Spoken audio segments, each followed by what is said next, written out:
Good morning or good evening, wherever you're listening to us from here on this big, beautiful planet we call Earth. This is Michael Cross here with another edition of Unlock the Door Radio here on UCYB TV Productions, where we like to dig a lot deeper than the mainstream media. And of course, judging from the media nowadays, that's not too difficult. So, anyway, before I begin, and I promise you this will be a very interesting and informative segment. Before I begin, I'd like to encourage people, if you're listening to this later on YouTube, to please subscribe to this station. Also, if you really like science fiction, then check out my new book, The Destiny of Our Past. And you can find that on Amazon. Anyway, now, what I would like to actually do is deal somewhat theoretically, but I'd like to ask basically how the psychological pioneer Sigmund Freud would have judged today's society. Now, before I go on here, I want to caution people. There is this idea that if someone talks a lot about issues like human sexuality and so forth, then there's almost an assumption that they must be fairly liberal or left-leaning. And I don't think that would be the case. I seriously don't. In fact, if Freud were alive today, I think he would be considered a radical conservative. Now, I would note that it's quite interesting that I have talked to people more to the left, and if you bring up Sigmund Freud to them, the first thing that comes to their mind, or what they say at least, is, oh, he's been discredited long ago. And then when you ask the question, oh, really? What was discredited? Can you be more specific? And then you get silence. There's this because ultimately a lot, and this started from my understanding in the 1980s, there was a lot of people on the left who felt that they didn't want to deal with Freud anymore, because I think to a large degree Freud dealt in absolutes. Also, he was very deterministic. And, of course, if, for instance, his belief was that the ultimate maturity of a human being was to grow through the various psychosexual stages, to get married and to have children, that tends not to be something that is popular amongst people on the left. I'm not saying that everyone on the left, throws marriage away or that sort of thing. I'm just saying that the academics, the people at the forefront of this movement to change people's views on society and marriage and family and stuff like that, they tended to want to throw Freud under the bus, get rid of Freud, and so forth. In fact, I even heard some leftists say the same thing about the working class, that during this time period there was this move to kind of distance the left from the working class, which is somewhat ironic actually.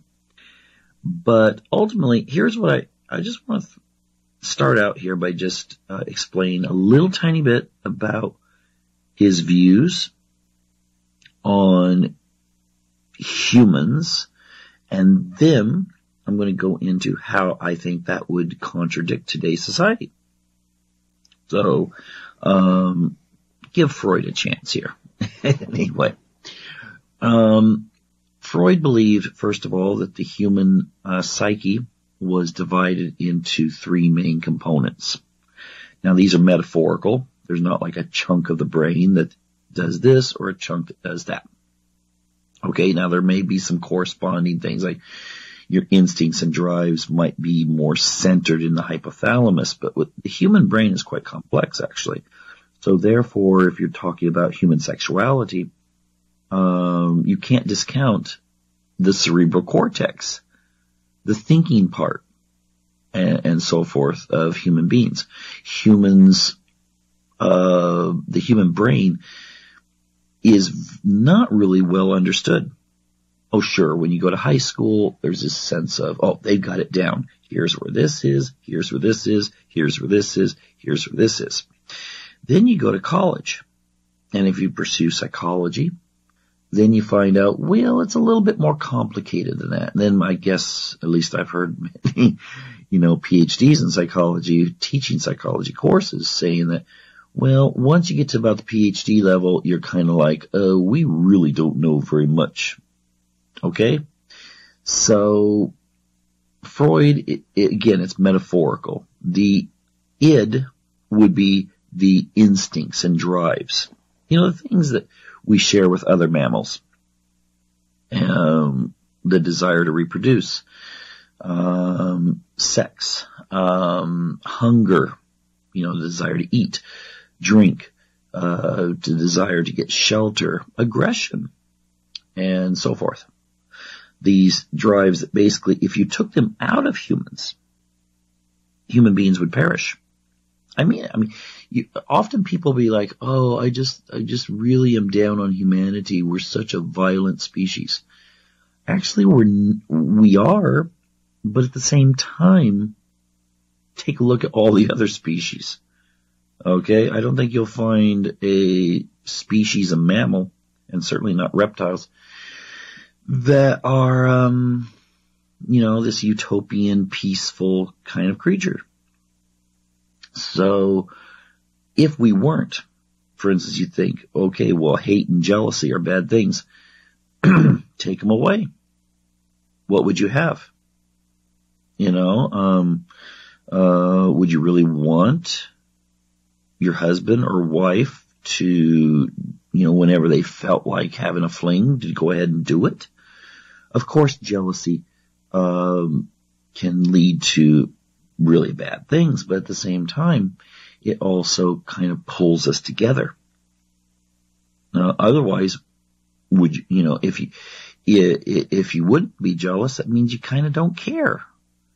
So, but anyway, the id is the instincts. The ego is kind of like your conscious self. The self that you perceive, or as Carl Jung would say, the persona, that is, I don't want to get too complicated. Let's just say, the idea of the persona, without getting too complicated here with Jung. But it's kind of the part of you that you're thinking of as yourself right now. It's your self-image. It's also your interaction with the world that people see and so forth. Personality is what many people would refer to it as, even though, again, it gets way more complicated. Then there's the superego. The superego is the morals that you've been taught. The idea that if you don't follow those morals, that you will kind of turn on yourself and feel guilt and shame and so forth. Most of these are all buried in your subconscious. Okay?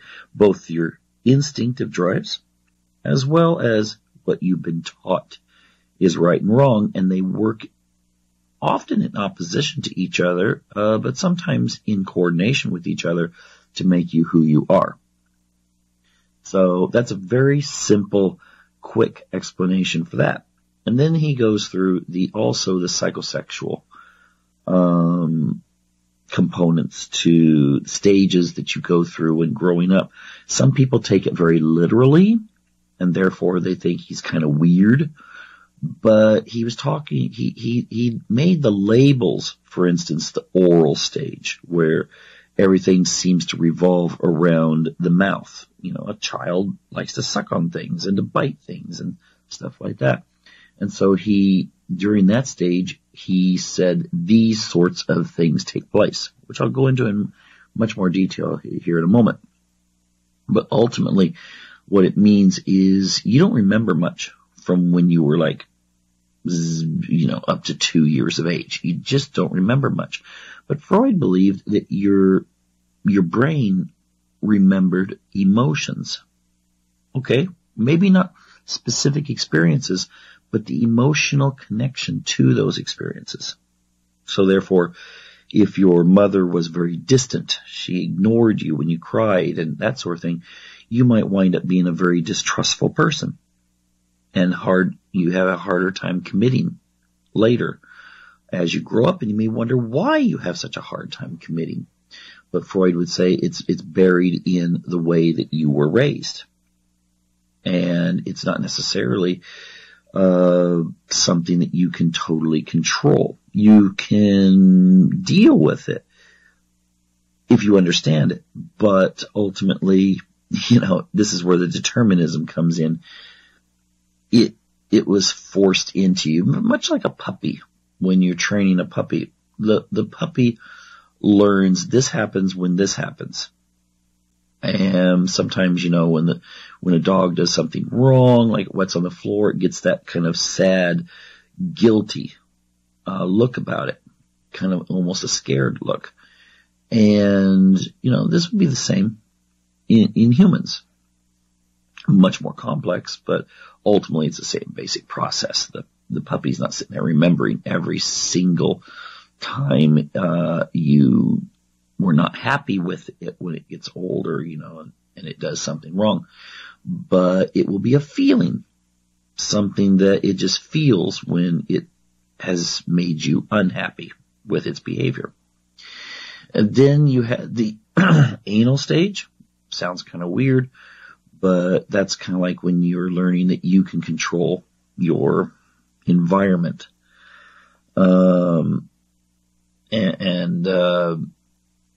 And so forth. The idea that you can, you learn when, this is when you have to conform to society, because before you just, ate, went to the bathroom, and that's pretty much it. But now you're getting to a stage where this is where this superego starts to develop.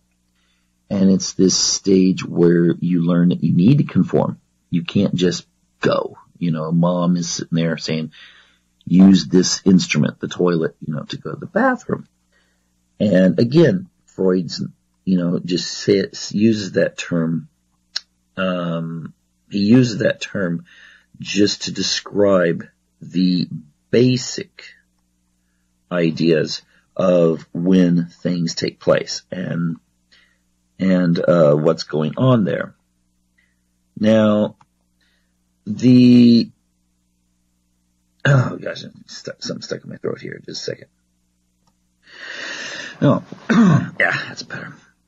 Now, then the next stage, of course, and I'm not going to go into too much detail here, but because it's really complicated, but the phallic stage is when Freud felt that you start developing, you start kind of distancing yourself more from your mom, and you start forming an attachment to the opposite sex parent. They become an ideal. You get this idea that, this is where that song, I want a girl just like the girl that married dear old dad. This is actually a Freudian concept. And they even find, today that if you look at married couples, that people seem to gravitate to people that look a lot more like them than chance would dictate. So therefore, at least from the Freudian perspective, when you look out at a mall and you see married couples and you're going, wow, they almost look like brothers and sisters. Well, according to Freud, this is not because they have a secret desire for incest, so they marry someone that reminds them of their brother or sister.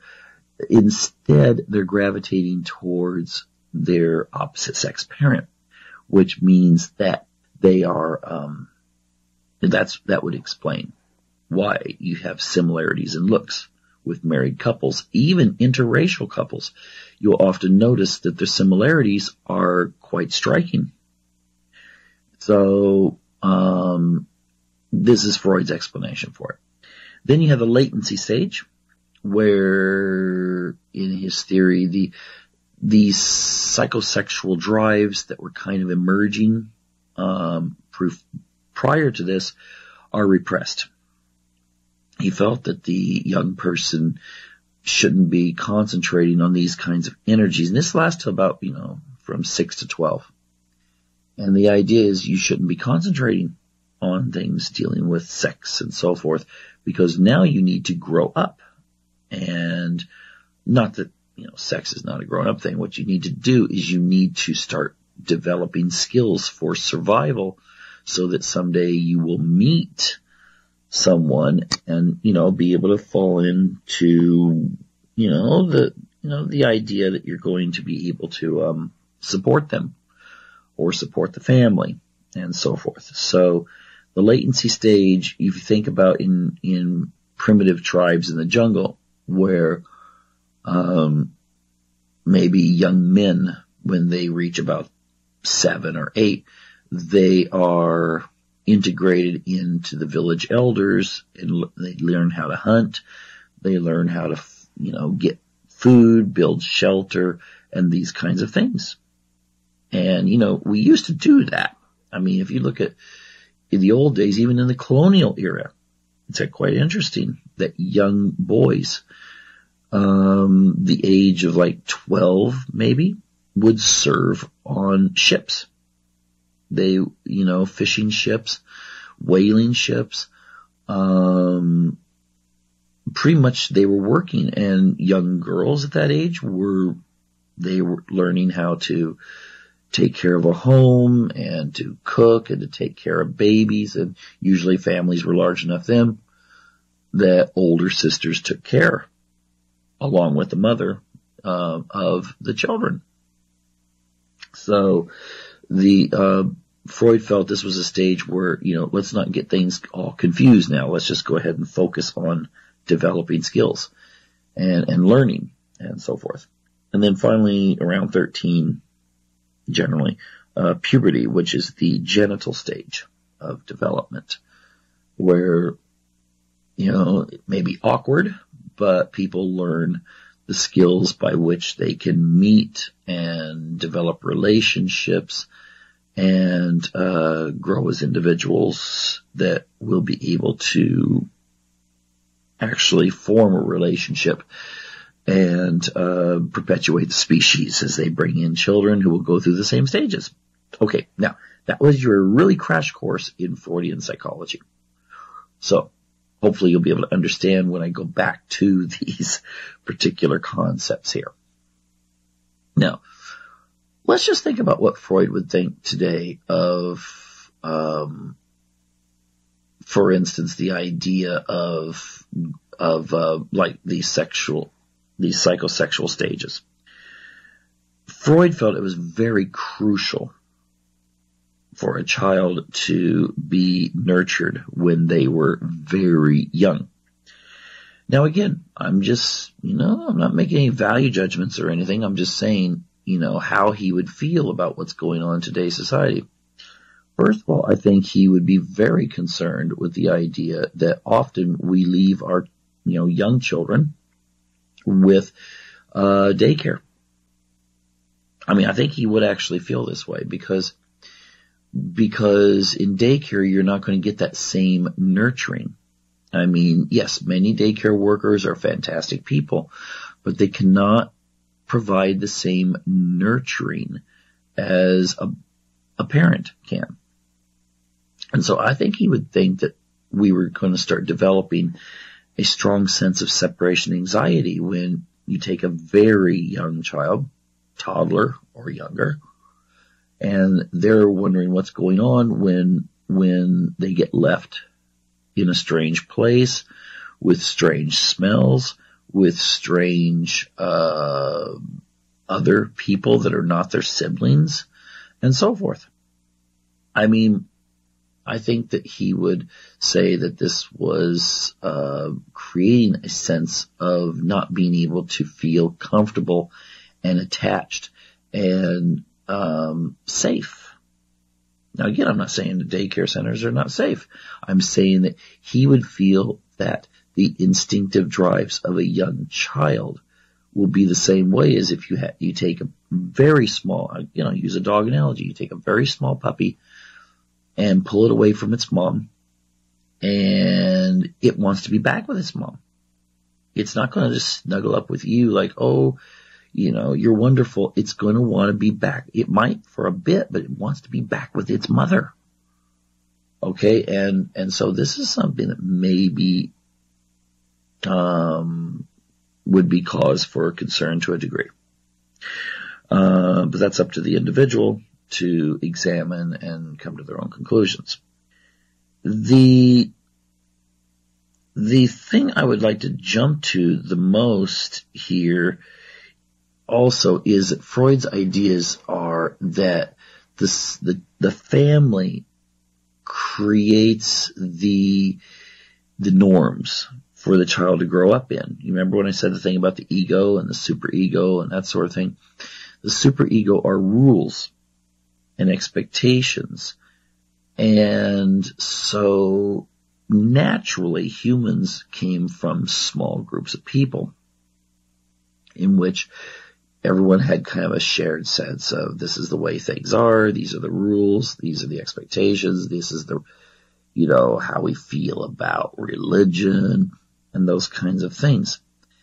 And I'm wondering how much we see that in today's society, where we have all kinds of media that we plop young children in front of. And, they don't have that analysis that we do. And they're being exposed to, well, what is the norm? And when they see things happening on TV that are maybe violent or, whatever. And I mean this in the context of real human violence. Okay, there have been numerous studies that have shown that cartoon-ish violence, the old Tom and Jerry's and Bugs Bunny, that sort of thing, doesn't seem to have any kind of effect on children. It doesn't make them want to go up on a hill and drop an anvil down on their best friend or something like that. Okay, it doesn't. However, when you have realistic violence shown, people hitting someone, for instance, that's something that's actually real. That's something, oh no, it may be fake on TV. The child does not perceive it as real. Okay, many times children could watch, for instance, a Western on TV and wonder, why are these people participating, when at a very young age, maybe 4 years old, and wonder, why are these people allowing themselves to get killed for a movie? I remember one of my children, I had the TV show on, and they were very young. 4 or 5 years old. And they were watching, I know, it was kind of weird, but they loved this show. I, Claudius, which was a production that was done on the Roman Emperor Claudius. And he kind of freaked out when the guy that played on Star Trek as the captain, he was much younger when he played in this, and his character gets killed in the show. And he thought this meant that this character was actually dead. And he'd never see him again on Star Trek. And I think children are we take for granted that they're actually quite innocent in the way they see life. I've heard of other children who believe that all their cartoon characters actually exist. They're somewhere, they don't know where, but somewhere you will find, like I said, Bugs Bunny and Foghorn Leghorn and all those characters, in a real place and really being alive. this, means that, if you do put kids in front of TV, that both can challenge their views on how the parents feel about how life is, or, violence and behavior that's just not part of how they're raised, this can create some problems in their minds. And I think maybe some of our confusion in today's society, at least according to what Freud would say, is based on this. Oh, I'll get to this in much more detail later, believe me. Phallic stage. I'd actually like to kind of skip over this a little bit here, but I'd like to go into the latency stage. Because I think that latency, when I've said that children around 11, 12 years of age, that's when it ends, but it starts around 6. How many children today between the ages of 6 and 12 have seen pornography on their iPhones, computers, and so forth? Now, I'm not going to turn this into one of those things because there's so much controversy in regards to pornography and different viewpoints, and some people it's like a hardcore, well, this is this way, and other people are like, well, if you've ever seen a Sports Illustrated, then you're a porn addict, and so forth. I'm not going to get into that as an issue. What I am going to say is that Freud would actually probably think, what is the effect on children who shouldn't be really thinking about these things, but should actually be engaged in learning and developing and so forth, and not, wind up with what he called a fixation. See, fixation is something that can happen when you haven't gone through one of these stages properly, or when something hits you during the stage that is not really appropriate for that particular stage. So Freud would be very concerned with a 10-year-old male or female looking at images of people having sex. And also that would be true too of, TV shows where maybe it's not, what's the difference? You just show a little bit more, strategy in the way you film the characters when they're on a regular, TV show and they're supposed to be engaged in sex. And these kinds of things. I mean, he felt that there was this major thing that would happen if a child opens a door and whoa, there's mom and dad. In theory, they're looking at this stuff all the time. If they're watching TV. And if they're looking at pornography, they're seeing it in much more explicit detail. Freud would be very concerned with that. In fact, Freud would even, I remember that I once ran across this article in a conservative journal that was dealing with how Freud would view sex education. And again, Freud would actually probably say this is not appropriate for children. And because they're not supposed to be thinking along those lines. And because this could cause confusion and fixation. So in this sense, I think Freud would be considered, he'd be like to the right of any of these TV evangelists that come on and deal with these issues, or certainly to the right of Donald Trump or your typical conservative congressman or senator. So again, he'd be conservative in how he felt the implications would be. Freud, by the way, at least, he was atheistic, so he wouldn't really fit in so well with the religious right. At the same time, again, his views would certainly not be welcomed on the more secular left. Now, when we're also dealing with the way society is you see these stories, and I think they're quite unfair because they paint a picture for the entire, millennial generation.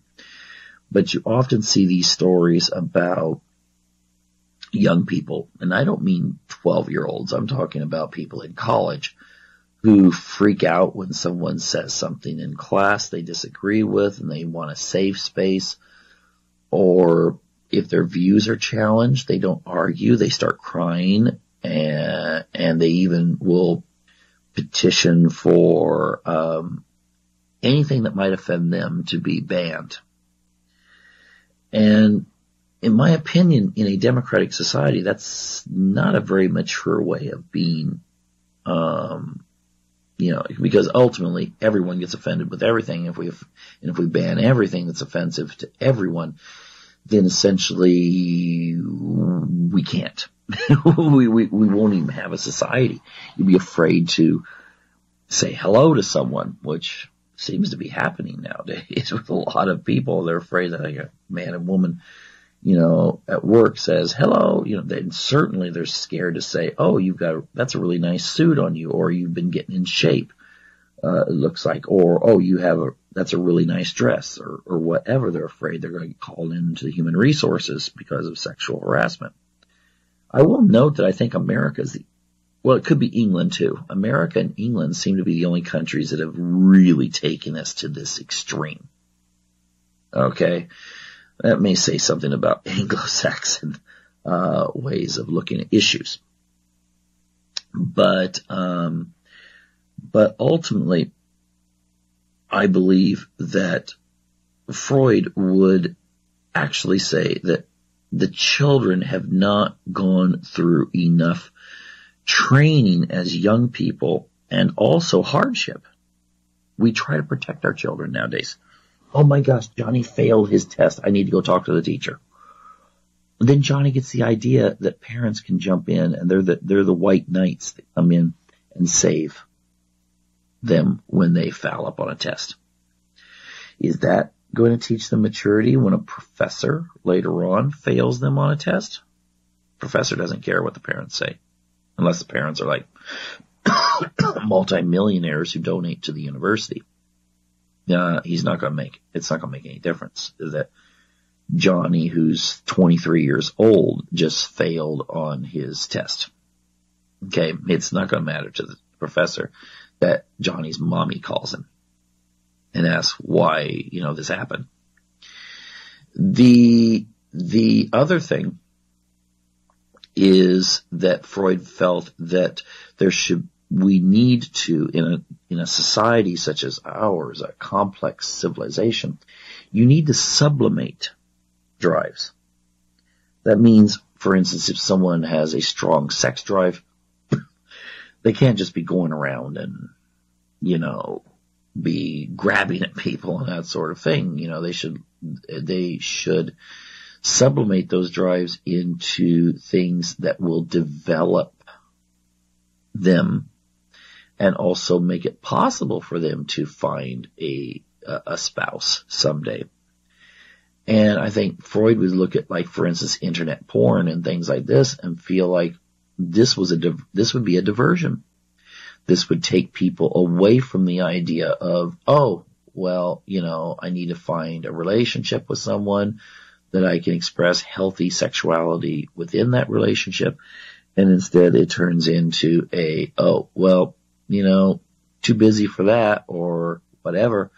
And they find pornography to be a substitute.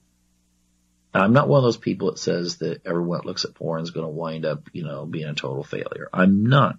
I'm just saying that there is a significant number of young people, primarily but not exclusively males, who find that it's a great substitute just to kind of like, okay, well, I'm just going to deal with these kinds of desires through this instead of, I'm feeling kind of lonely and maybe I need to get a boyfriend, girlfriend, whatever. And, then, it grows and finally develops into, marriage.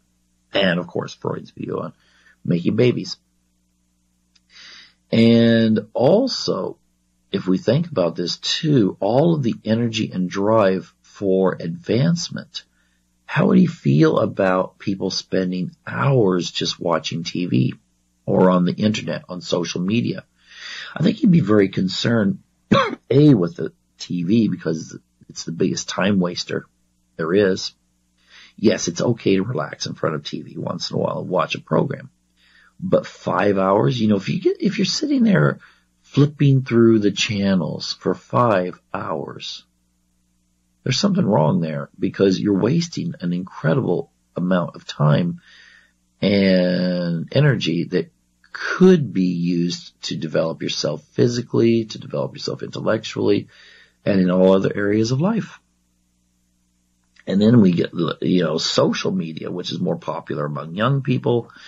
But still, it is something that all ages use. And social media, we get this kind of narcissistic frenzy of, I've got to have the best picture. I've got to have this. I've got to have all these likes. What's interesting going on? Oh, look, here's a really interesting Vine, or here's a very interesting little meme. Here's this. And if you ever look at people looking through their media, their social media, they're flipping through really fast, looking for something that catches their eye. But that only gives them that little, woo, that's interesting, thrill for a few seconds, or even less. And then they're on to another one, and then another, and another, and another, and another. And so if you say, here's an interesting article to read, often they'll say, I don't have time for that. And it could be a short article. But yet they have the time to be flipping through social media. I hear a lot of educators say, oh my gosh, I can't keep the attention of my students. Now, of course, that was, I remember quite some time ago when people said, well, we got the MTV generation. It's kind of like they were watching music videos. It was more interesting. And so the teachers had to kind of become more interesting than the music videos in order to keep their attention, or else the kids just kind of drift away. But now you've got social media in which there's this addiction that was, I think, is way beyond what TV does. Because, you see, you can't carry a TV in your pocket in the traditional sense. But the social media, you can carry that in your pocket. And when you see people when schools, and this is actually something across the world, when schools will say, oh, you can't have your cell phone in classroom. And they're these kids are like shaking. Like, no, I got to hold on to this. I think Freud would say that's actually quite unhealthy and could actually create a arrested development situation where people are continuously wanting to be the popular teenager when they're 35 years old. Have you ever thought about that? The social media is ultimately aiming itself for those young people that spend lots of time and is trying to get on there and stuff. But when you have a 35-year-old that's on there, they're starting to get into that culture and they're trying to be the teenager that was the cool kid. And if they're not, they start feeling a little bit depressed.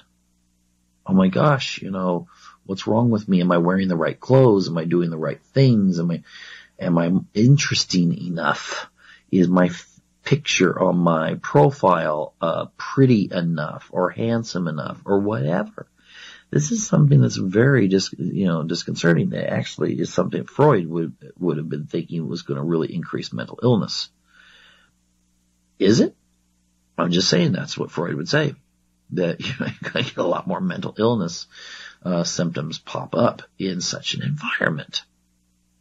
And also that concept of sublimation, that putting things, these desires under and then using them like, water, you got a rushing river, you put a dam on it, and then you can use the water for irrigation and it prevents flooding and that sort of thing. Maybe we're becoming a little bit more geared towards, I want it now. I want it instantaneously. So Freud would be probably thinking, my gosh, where's things going? Oh, there's one last thing I have to deal with. I almost forgot. All these shows on that report, they bring a guest on, and they're talking about psychology, how to raise your kids, how proper relationships. And then you see all these magazines out there, how to do this, how to do that, how to do this. And they kind of have a little element of psychology in them. But ultimately, I think Freud would be just like I think Freud would actually believe that a little bit of psychology can be more dangerous than no psychology at all. Because you throw a little something in, and then people start going, oh, this is the way it is. This psychology says this. And then they find something else. Oh, no, this is what it says. And a lot of it's made into kind of a pop thing, pop psychology, without really understanding the way that it really was. And much of the way it's taught in American high schools is pop psychology. People clip stuff out of a magazine, and stuff like that, or it's not the let's get in here and actually study something. Like, I don't know if you were studying Freud, for instance, studying excerpts of things he wrote. That would be considered, oh, that's too difficult. But here's something that's kind of a cool, has all kinds of pictures and smiley faces and that sort of thing. Maybe the students will like that. And again, we set people up for failure if everything has to be this glitzy, kind of, attraction to it. In fact, I think we're kind of getting to this point where, you go out and what? Big business is the only one that can afford to give you all that glitz and glamour and everything when you walk into the store. And so people feel like, oh, I'm here in my element, and it's all glittery and so forth. And maybe if you take them out in the woods and say, oh, here's a beautiful nature trail, they're like, oh, I need my phone, because they would find being in nature to be boring. Or if they're at the coast, it's beautiful. They're taking selfies of themselves against the ocean and they want to leave. I mean, Freud would have said, maybe he would have just said, enough is enough. You guys need to get back to what is real, what is basic, what humanity has evolved for.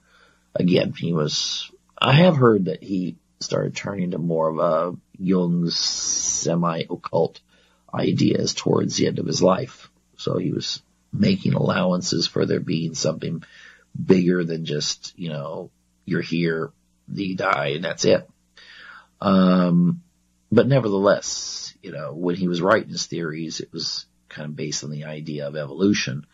And his ideas would have been that humans have, they're like advanced animals. They have a bigger brain, but that they're still kind of, they have to give up a lot of their instincts to become part of this, modern society. And so therefore he would have said that, that if you pull away too far from the basics, then you're going to wind up with a lot of disturbances in the brain, in the mind, and so forth, and that was going to cause problems.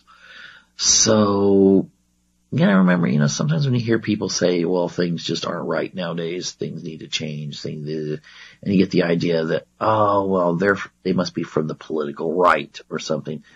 Not necessarily the case. Freud would not have considered himself right-wing. I don't think he'd have considered himself left-wing either.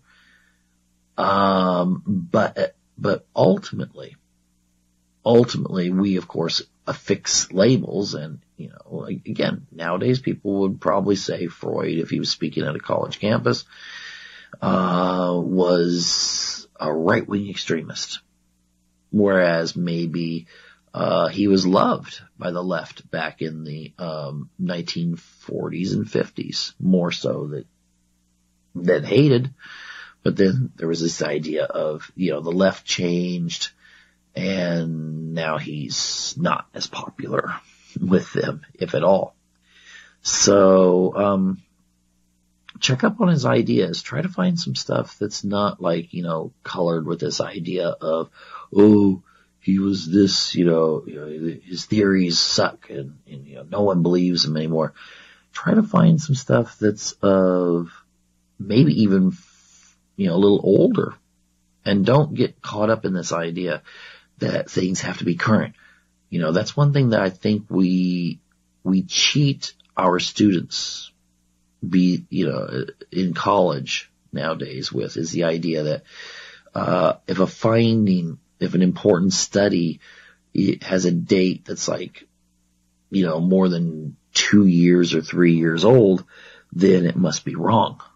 There must be something more current that is better. And actually, many truths or insights or findings don't have a shelf life. I mean, the theory of gravity, do we have to say that, there's not been any real good studies since Newton, so therefore we need to discount it? No, that's not the case. Just because something is older doesn't mean it's wrong, and it doesn't mean that necessarily things that have been added to it later are actually correct, because ultimately, and this may really, trigger a few people, ultimately, I think it's almost impossible to do any kind of study without some sort of cultural bias coming in. If you do a study in the 30s, that's going to have a certain cultural bias, and I will admit that. If you do something in the 60s, there's going to be a cultural bias. If you do something in the 90s, cultural bias. And if you do something in 2018, cultural bias. It will creep in no matter what. Unless you can develop some sort of AI that can completely check for all variables that are dependent upon culture, then you're not going to be able to have something that doesn't have a cultural component to it. So therefore, keep that in mind. So if something's written in 2018 about anything, probably there's some sort of bias in there that may as well say, 2018 cultural, schema for this particular finding. That's just the way it is. So anyway, just because Freud's old does not mean that some of his insights weren't correct. Doesn't mean they were all correct. It may mean that some of them might have been correct, but for the wrong reasons, and so forth. It doesn't matter. It's good to go back into the founding ideas that have so shaped Western society and then evaluate them. All right. So anyway, now the thing I want to deal with really quickly is the idea that, or maybe a question. Will the media, mainstream media of the United States, ever be able to regain its credibility? Now, I think what people have become very cognizant of, those who investigate and look around, and they can be on the left or the right, politically speaking, is that the media is an oligarchy. I mean, there's 5 or 6 major corporations or mega corporations that control pretty much all of the media within the United States. Now, I'm not talking about alternative media, but I am talking about big network stuff, and that is something that makes people wary about the motivations. And I always see more centralization taking place. It seems like the U.S. government, whether it's the media itself or social media, where you have just several large social media platforms that control pretty much, again, kind of like the whole market, so to speak. In the spirit of Teddy Roosevelt, you could go and try to, go after these with antitrust legislation. And it would be interesting to see how that would turn out, because ultimately, if nothing is done, then the social media has the ability, through whether it's banning people or selectively censoring, or if it's just placing trending articles or whatever as a lower category, that's going to influence elections. In the same way that the traditional media, which is now an oligarchy as well, the traditional media would ignore candidates with views that they didn't particularly like, or they would demonize them, maybe not be as willing to put letters to the editor even from readers that were supporting a candidate or cause. And everyone understands how that, at least the citywide level, influenced elections. If you had a liberal newspaper, then the liberal candidates had a much better chance of winning. If you had a conservative newspaper, the conservative stood a better chance of winning. That's just the way it was, for decades. And now we have social media, which, isn't just in a city, but extends clear around the world. And so you can have a lot of influence if you control this particular message. Now, the thing is, we're starting to see a trend of people being not as apt to trust even social media now that they've seen some of the bias coming in. And, I'm thinking, what's going to happen in a free and democratic society in which we no longer can trust the information providers? And if this continues, yes, there will be those who just shut off and just don't want to participate anymore, but that leaves power to the vested interest. There will be those who may start turning to more radical causes. And this is kind of interesting. When the media, networks as well as the social media think that maybe if they push out people who might, for instance, be the far right or the far left, they actually will cause them to grow, because suddenly people start wondering, well, what is their message? And I'm not inclined to think that all people are just blindly trusting what they see on TV or see on their computer screen. So if you ask me, can these entities regain trust that they've lost and are losing? My answer is no. I don't think they can. It's kind of like if you're being cheated on by your boyfriend or girlfriend. Hard to regain that trust. Easy. It takes a long time to build a reputation, and it takes a short time to destroy it. All right? And if you've got a situation in which, for instance, again, going back to, I'm going to spend more time on social media in a future show, but just dealing with the mainstream media, how can it change? I mean, if you get to a point where you feel like you can say and do anything and people just have to take it or leave it, then, and they're still getting their advertising revenue, then there's no need for them to change. In fact, they actually will get more arrogant in their viewpoints.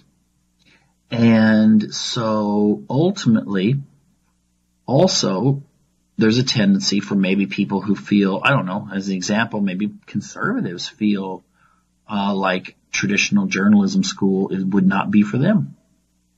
And so then the pool of people that would be going into the media that would be either at the local level or national level is going to be made up of people who are of a different persuasion. And that would just mean it would get more and more to the left. And if this, continues and you have a disconnect between, again, the information provider and the target audience, this could lead to a snapping in which people want more alternative and they will just start, leaving media altogether.